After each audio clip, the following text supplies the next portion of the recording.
नमस्कार हरि प्रेमियों चैनल में आपका स्वागत है। हरि प्रेमियों, कैसे हैं आप? उम्मीद है आप सब अच्छे होंगे। आइए जानते हैं आज का प्रसंग है श्रीमद् भगवत गीता। हरि प्रेमियों, वीडियो को अंत तक जरूर देखना। अगर आप चैनल पर नए हैं तो प्लीज़ सब्सक्राइब करें और बेल आइकन को ज़रूर दबाएं ताकि आप तक हमारे सारे नोटिफिकेशन पहुंचते रहे। हरि प्रेमियों, आइए जानते हैं वास्तव में श्रीमद् भगवत गीता का महात्म्य इस वाणी द्वारा वर्णन करने के लिए किसी की भी सामर्थ्य नहीं है, क्योंकि यह एक परम रहस्यमय ग्रंथ है। इसमें संपूर्ण वेदों का सार संग्रह किया गया है। जो मनुष्य शुद्ध चित्त होकर प्रेम पूर्वक इस पवित्र गीता शास्त्र का पाठ करता है, वह भय और शोक आदि से रहित होकर विष्णु धाम को प्राप्त कर लेता है। जो मनुष्य सदा गीता का पाठ करने वाला होता है तथा प्राणायाम में तत्पर रहता है, उसके इस जन्म और पूर्व जन्म में किए हुए समस्त पाप निसंदेह नष्ट हो जाते हैं। जल में प्रतिदिन किया हुआ स्नान मनुष्यों के केवल शारीरिक मल का नाश करता है, परंतु गीता के अनुरूप जल में एक बार भी किया हुआ स्नान संसार मल को नष्ट करने वाला है। जो साक्षात कमलनाभ भगवान श्री विष्णु के मुख कमल से प्रकट हुई है, उस गीता का ही भली भांति गान करना चाहिए। अन्य शास्त्रों के विस्तार से क्या प्रयोजन। अतः आइए श्रीमद् भगवत गीता का प्रथम अध्याय आरंभ करते हैं। धृतराष्ट्र बोले, हे संजय, धर्म भूमि कुरुक्षेत्र में एकत्रित युद्ध की इच्छा वाले मेरे और पांडु के पुत्रों ने क्या किया? संजय बोले, उस समय राजा दुर्योधन ने व्यूह रचना युक्त पांडवों की सेना को देखकर और द्रोणाचार्य के पास जाकर यह वचन कहा, हे आचार्य, आपके बुद्धिमान शिष्य द्रुपद पुत्र धृष्टद्युम्न द्वारा व्यूहाकार खड़ी की हुई पांडुपुत्रों की इस भारी सेना को देखिए। इस सेना में बड़े बड़े धनुषों वाले तथा युद्ध में भीम और अर्जुन के समान शूरवीर सात्यकी और विराट तथा महारथी राजा द्रुपद, धृष्टकेतु और चेकी तान तथा बलवान काशीराज, पुरुजित, कुंती भोज और मनुष्यों में श्रेष्ठ सैव्य पराक्रमी योद्धा अभिमन्यु तथा बलवान उत्तम मौजा, सुभद्रा पुत्र अभिमन्यु एवं द्रौपदी के पांचों पुत्र, ये सभी महारथी हैं। हे ब्राह्मण श्रेष्ठ, अपने पक्ष में भी जो प्रधान है उनको आप समझ लीजिए। आपकी जानकारी के लिए मेरी सेना के जो सेनापति है उनको बतलाता हूँ। आप द्रोणाचार्य और भीष्म पितामह तथा कर्ण और संग्राम विजय कृपाचार्य तथा वैसे ही अश्वत्थामा, विकर्ण और सोमदत्त का पुत्र भूरिश्रवा और भी मेरे लिए जीवन की आशा त्याग देने वाले बहुत से सूरवीर, अनेक प्रकार के शास्त्रों से सुसज्जित और सब के सब युद्ध में चतुर हैं। भीष्म पितामह द्वारा रक्षित हमारी वह सेना सब प्रकार से अजेय है और भीम द्वारा रक्षित इन लोगों की यह सेना जीतने में सुगम है। इसलिए सब मोर्चों पर अपनी अपनी जगह स्थित रहते हुए आप लोग सभी निसंदेह भीष्म पितामह की ही सब ओर से रक्षा करें।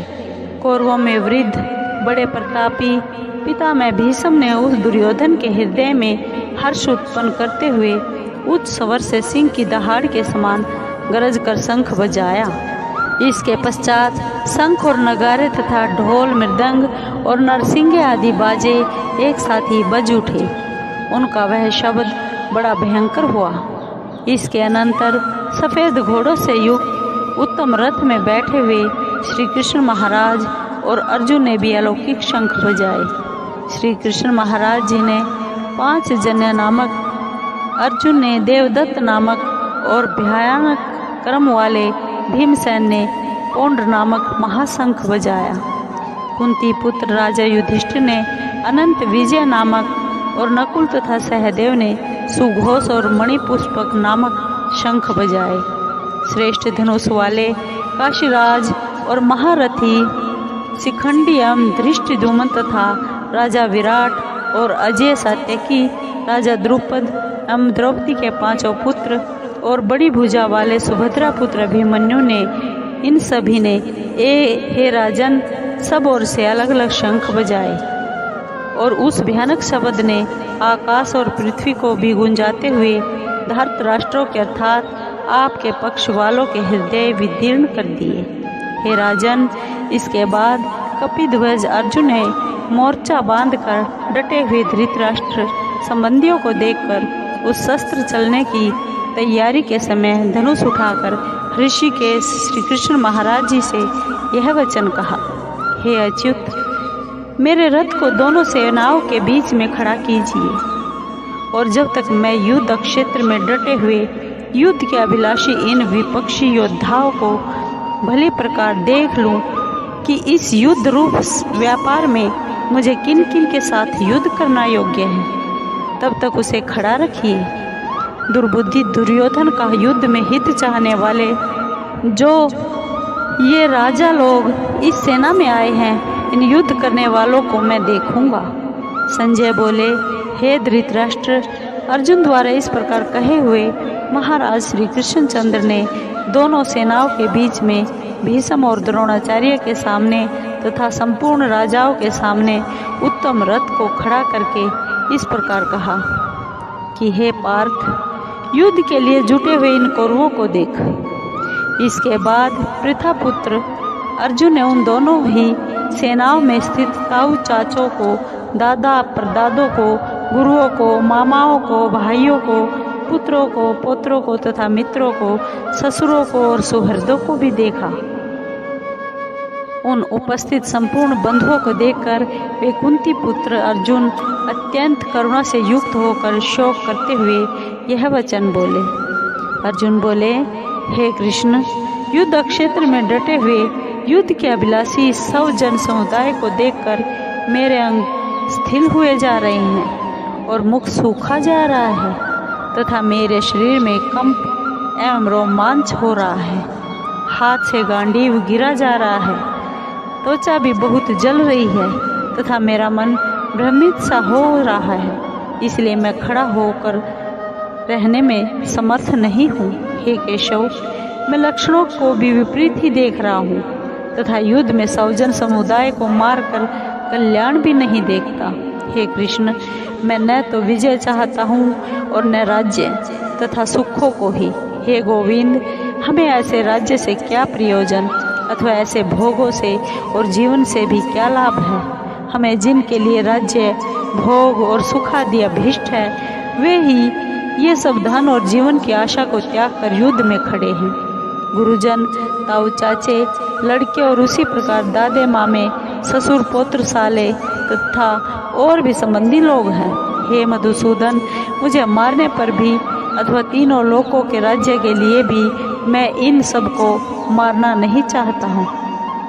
फिर पृथ्वी के लिए तो कहना ही क्या है। हे जनार्दन, धृतराष्ट्र के पुत्रों को मारकर हमें क्या प्रसन्नता होगी। इन आतताइयों को मारकर तो हमें पाप ही लगेगा। अतएव हे माधव, अपने ही बांधव धृतराष्ट्र के पुत्रों को मारने के लिए हम योग्य नहीं हैं, क्योंकि अपने ही कुटुंब को मारकर हम कैसे सुखी होंगे। यद्यपि लोभ से भ्रष्टचित हुए ये लोग कुल के नाश से उत्पन्न दोष को और मित्रों से विरोध करने में पाप को नहीं देखते, तो भी हे जनार्दन, कुल के नाश से उत्पन्न दोष को जानने वाले हम लोगों को इस पाप से हटने के लिए क्यों नहीं विचार करना चाहिए। कुल के नाश से सनातन कुल धर्म नष्ट हो जाते हैं। धर्म के नाश हो जाने पर संपूर्ण कुल में पाप भी बहुत फैल जाता है। हे कृष्ण, पाप के अधिक बढ़ जाने से कुल की स्त्रियां अत्यंत दूषित हो जाती हैं। हे वार्ष्णेय, स्त्रियों के दूषित हो जाने पर वर्ण संकर उत्पन्न होता है। वर्ण संकर कुल घातियों को और कुल को नरक में ले जाने के लिए ही होता है। लुप्त हुई पिंड और जल की क्रिया वाले अर्थात श्राद्ध और तर्पण से वंचित इनके पितृलोक भी अधोगति को ही प्राप्त होते हैं। इन वर्ण संकर कारक दोषों से कुल घातियों के सनातन कुल धर्म और जाति धर्म नष्ट हो जाते हैं। हे जनार्दन, जिनका कुल धर्म नष्ट हो गया है, ऐसे मनुष्यों का अनिश्चित काल तक नरक में वास होता है, ऐसा हम सुनते आए हैं। हाँ शोक, हम लोग बुद्धिमान होकर भी महान पाप करने को तैयार हो गए हैं, जो राज्य और सुख के लोभ से स्वजनों को मारने के लिए उद्यत हो गए हैं। यदि मुझ शस्त्र रहित एवं सामना न करने वालों को शस्त्र हाथ में लिए हुए धृतराष्ट्र के पुत्र रण में मार डाले तो वह मारना भी मेरे लिए अधिक कल्याणकारक होगा।